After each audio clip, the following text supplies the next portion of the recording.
আসসালামু আলাইকুম। সংবাদে আপনাদের সবাইকে স্বাগত জানাচ্ছি। আমি ফিরোজ তোহা। শুরুতেই সংবাদ শিরোনাম। বাংলাদেশের সর্বশেষ গুরুত্বপূর্ণ আপডেট সংবাদে আপনাকে স্বাগত। শুরুতেই সংবাদ শিরোনাম, পরে বিস্তারিত। প্রথমেই জানাবো আমাদের হাতে থাকা সর্বশেষ গুরুত্বপূর্ণ সবথেকে তাজা আপডেট সংবাদ। মির্জা ফখরুলের সঙ্গে জার্মানির নবনিযুক্ত রাষ্ট্রদূতের সাক্ষাৎ। বিএনপির মহাসচিব মির্জা ফখরুল ইসলাম আলমগীরের সঙ্গে সৌজন্য সাক্ষাৎ করেছেন ঢাকায় জার্মানির নবনিযুক্ত রাষ্ট্রদূত ডক্টর রুডিগার লোটাস। আজ গুলশানে দলের চেয়ারপারসনের কার্যালয়ে এই সৌজন্য সাক্ষাৎ অনুষ্ঠিত হয়। এরপর জানাবো গুমের 2 মামলা হাসিনা সহ 30 জনের পরোয়ানা আইজিপি এবং সংশ্লিষ্টদের পাঠিয়েছে ট্রাইব্যুনাল। গুমের 2 মামলায় শেখ হাসিনা এবং ডিজিএফআইয়ের সাবেক 5 প্রধান সহ 30 জনের বিরুদ্ধে গ্রেপ্তারি পরোয়ানা আইজিপির সহ দায়িত্বপ্রাপ্ত বাহিনীর প্রধানদের কাছে পাঠিয়েছে আন্তর্জাতিক অপরাধ ট্রাইব্যুনাল। আজ ট্রাইব্যুনালের রেজিস্ট্রার কার্যালয় থেকে বিষয়টি নিশ্চিত করা হয়েছে। এদিকে রামপুরায় 28 হত্যা বিজিবির সাবেক কর্মকর্তা রেদানুল সহ 4 জনের বিরুদ্ধে অভিযোগ দাখিল। জুলাই আগস্ট আন্দোলন ঘিরে রাজধানীর রামপুরায় 28 জনকে হত্যার ঘটনায় মানবতাবিরোধী অপরাধের মামলায় বিজিবির সাবেক কর্মকর্তা লেফটেন্যান্ট কর্নেল রেদানুল ইসলাম সহ 4 জনের বিরুদ্ধে আনুষ্ঠানিক অভিযোগ দাখিল করা হয়েছে। অন্য আসামিরা হলেন আরাফাত বিন আলম মনু, রাশেদুল ইসলাম ও মশিউর রহমান। এদিকে যাত্রাবাড়ির পর এবার মালিবাগে 500 ভরি স্বর্ণ চুরি। যাত্রাবাড়ির পর এবার রাজধানীর মালিবাগে একটি শপিং মলের দোকান থেকে 500 ভরি স্বর্ণ চুরির ঘটনা ঘটেছে। আজ দিবাগত রাতে মালিবাগের ফরচুন শপিং মলে দুর্ধর্ষ এই চুরির ঘটনা ঘটে। দোকান মালিক জানিয়েছে, আমার দোকানে 400 ভরি স্বর্ণ ছিল আমার এবং 100 ভরি স্বর্ণ ছিল বন্দুকের। সকালে খবর পেয়ে আমি এসে দেখি আমার দোকানে কিছুই নেই।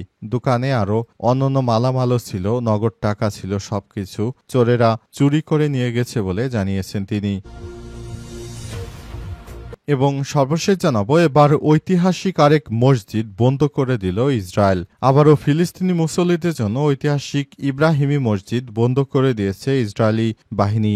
আজ থেকে মসজিদটি ফিলিস্তিনিদের জন্য সম্পূর্ণভাবে বন্ধ রাখার নির্দেশ দেওয়া হয়। ইহুদিদের ধর্মীয় উৎসব সুকত উদযাপনে নিরাপত্তার অজুহাতে এই মসজিদটি বন্ধ করে দেওয়া হয়েছে। প্রিয় দর্শক, এতক্ষণ শুনছিলেন সংবাদ শিরোনাম, এবারে বিস্তারিত। তবে তার আগে বন্ধুরা অনুরোধ থাকবে এই সংবাদটিতে একটি লাইক দিন। এই চ্যানেলে আপনি নতুন হয়ে থাকলে আমাদের সংবাদটি দেখতে দেখতে চ্যানেলটি সাবস্ক্রাইব করে রাখুন। কমেন্ট করে বন্ধুরা আপনার মূল্যবান মতামত জানিয়ে দিন আপনি বিশ্বের কোন দেশ থেকে বা বাংলাদেশের কোন স্থান থেকে আমাদের সংবাদটি দেখছেন এবং শুনছেন। আর বন্ধুরা সংবাদটি আপনার সোশ্যাল মিডিয়া ফেসবুকে শেয়ার করে বন্ধুদেরও দেখার সুযোগ করে দিন। গাজা যুদ্ধে আপনি যদি নিরীহ ফিলিস্তিনিদের ভালোবেসে থাকেন কমেন্টে ইয়েস লিখে বিশ্ববাসীকে জানিয়ে দিন। এবারে বিস্তারিত। মির্জা ফখরুলের সঙ্গে জার্মানির নবনিযুক্ত রাষ্ট্রদূতের সাক্ষাৎ। বিএনপির মহাসচিব মির্জা ফখরুল ইসলাম আলমগীরের সঙ্গে সৌজন্য সাক্ষাৎ করেছেন ঢাকায় জার্মানির নবনিযুক্ত রাষ্ট্রদূত ডক্টর রুডিগার লোটস। আজ 10টায় গুলশানে দলের চেয়ারপারসনের কার্যালয়ে এই সৌজন্য সাক্ষাৎ অনুষ্ঠিত হয়। বৈঠকে বিএনপির মহাসচিব ছাড়াও অন্যান্যদের মধ্যে দলটির স্থায়ী কমিটির সদস্য ও বিএনপি চেয়ারপারসনের ফরেন অ্যাফেয়ার্স অ্যাডভাইজারি কমিটির সদস্য ডক্টর আব্দুল মঈন খান, আমির খসরু মাহমুদ চৌধুরী, বিএনপির ভারপ্রাপ্ত চেয়ারম্যান আন্তর্জাতিক বিষয়ক উপদেষ্টা হুমায়ুন কবির, বিএনপির সাংগঠনিক সম্পাদক ও চেয়ারপারসনের পররাষ্ট্র বিষয়ক বিশেষ সহযোগী উপদেষ্টা কমিটির সদস্য শামা ওবায়দ। এর আগে বুধবার 8 অক্টোবর বিএনপির মহাসচিব মির্জা ফখরুল ইসলাম আলমগীরের সঙ্গে সৌজন্য সাক্ষাৎ করেন ঢাকাস্থ ইউরোপীয় ইউনিয়নের রাষ্ট্রদূত মাইকেল মিলার। ওই দিন বেলা 11টায় গুলশানে বিএনপি চেয়ারপারসনের রাজনৈতিক কার্যালয়ে সাক্ষাৎ অনুষ্ঠিত হয়। সাক্ষাতে তারা আগামীর নির্বাচন, বাংলাদেশের করণীয় শীর্ষক ইত্যাদি বিষয় নিয়ে আলোচনা করেছেন। অন্তর্বর্তীকালীন সরকার আগামী বছর ফেব্রুয়ারির প্রথমার্ধে এই নির্বাচন দিতে চেয়েছেন। ঘোষিত নির্বাচন যথাযথ সময়ে অনুষ্ঠিত হবে দেশে। এই নির্বাচনকে সুষ্ঠু ও সুন্দর করার জন্য বিএনপির নেতৃত্ববৃন্দরাও যার যার জায়গা থেকে দায়িত্ব পালন করছেন। এই বিষয়গুলো সামনে এসেছে। গুমের 2 মামলা হাসিনা সহ 30 জনের পরোয়ানা আইজিপি এবং সংশ্লিষ্টদের পাঠিয়েছে ট্রাইব্যুনাল।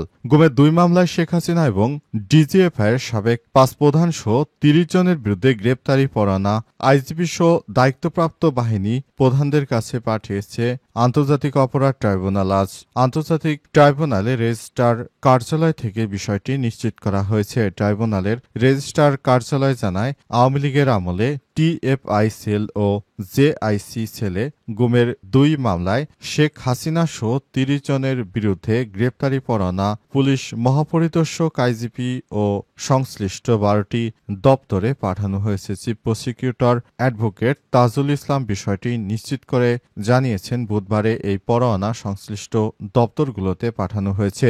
এর আগে বুধবার 8 অক্টোবর আওয়ামী লীগের আমলে গুমের ঘটনায় 2 মামলার অভিযোগ আমলে নিয়ে শেখ হাসিনা সহ 30 জনের বিরুদ্ধে গ্রেপ্তারি পরোয়ানা জারি করে ট্রাইব্যুনাল।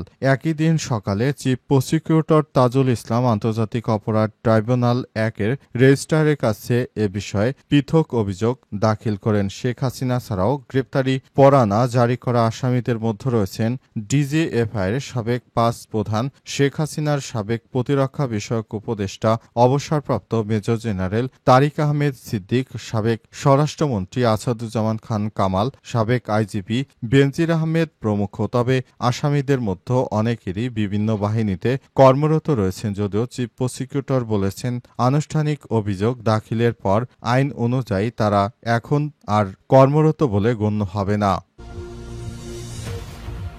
রামপুরায় 28 হত্যা বিজিবির সাবেক কর্মকর্তা রেদানুল সহ 4 জনের বিরুদ্ধে অভিযোগ দাখিল। জুলাই আগস্টে আন্দোলন ঘিরে রাজধানী রামপুরায় 28 জনকে হত্যার ঘটনায় মানবতাবিরোধী অপরাধের মামলায় বিজিবির সাবেক কর্মকর্তা লেফটেন্যান্ট কর্নেল রেদানুল ইসলাম সহ 4 জনের বিরুদ্ধে আনুষ্ঠানিক অভিযোগ দাখিল করা হয়েছে। অন্য আসামিরা হলেন রিফাত বিন আল মনু, রাশেদুল ইসলাম ও মশিউর রহমান। আজ প্রসিকিউটর ফারুক আহমেদ আন্তর্জাতিক অপরাধ ট্রাইব্যুনাল রেজিস্ট্রারের কার্যালয়ে প্রতিবেদন দাখিল করেন।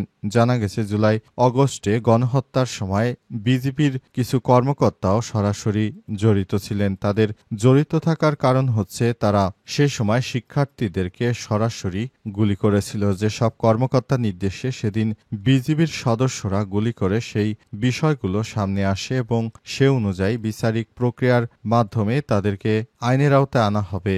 আন্তর্জাতিক অপরাধ ট্রাইব্যুনালের প্রসিকিউটর চিফ তাজুল ইসলাম এই বিষয়টি নিশ্চিত করেছেন। তিনি বলেন, যারা সে সময় শিক্ষার্থীদের হত্যার সঙ্গে সরাসরি জড়িত ছিলেন, যে দলেরই হোক না কেন, তাদের বিরুদ্ধে কার্যকর ব্যবস্থা গ্রহণ করা হচ্ছে এবং তাদেরকে আইনের আওতায় আনার জন্য আমরা সর্বাত্মক প্রচেষ্টা চালিয়ে যাচ্ছি। যারাই এই হত্যাকাণ্ডের সঙ্গে সেদিন জড়িত ছিল, সে যে ডিপার্টমেন্টের লোকই হোক না কেন, তাদেরকে আইনের আওতায় আনা হবে খুব শীঘ্রই। যাত্রাবাড়ির পর এবার মালিবাগে 500 ভরি স্বর্ণ চুরি। যাত্রাবাড়ির পর এবার রাজধানীর মালিবাগ একটি শপিং মলের দোকান থেকে 500 ভরি স্বর্ণ চুরির ঘটনা ঘটেছে।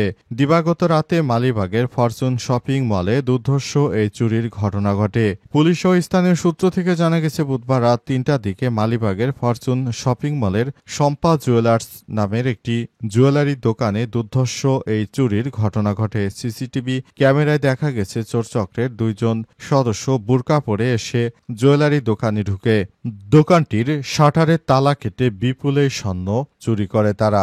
সম্পদ জুয়েলারির মালিক দাবি করেন, তার দোকানে 400 ভরি মতো স্বর্ণের জুয়েলারি সাজানো ছিল। এছাড়াও 100 ভরির মতো বন্ধকি স্বর্ণ ছিল। সেই সঙ্গে 40,000 টাকার মতো নগদ টাকা ছিল। চোরচক্র সবকিছু লুটপাট করে নিয়ে গেছে। তিনি আরো বলেন, প্রতিদিনের মতো বুধবার রাত 9টায় আমি দোকান বন্ধ করে বাসায় যাই। এক পর্যায়ে সকালের দিকে মার্কেটে দারোয়ানের মাধ্যমে খবর পেয়ে এসে দেখি আমার দোকানে কিছুই নেই। এর আগে গত বুধবার রোববার 5 অক্টোবর রাজধানী যাত্রাবাড়ি একটি জুয়েলারি দোকানি দেয়াল কেটে প্রায় 125 ভরি স্বর্ণালংকার ও পৌনে 3 লক্ষ টাকা চুরি করে নিয়ে গেছে দুর্বৃত্তরা। এই ঘটনায় 7 অক্টোবর যাত্রাবাড়ি থানায় একটি মামলা করা হয়েছে। সেই সঙ্গে সিসিটিভি ফুটেজ পর্যালোচনা করে জড়িতদের শনাক্তের অভিযান চালানো হচ্ছে।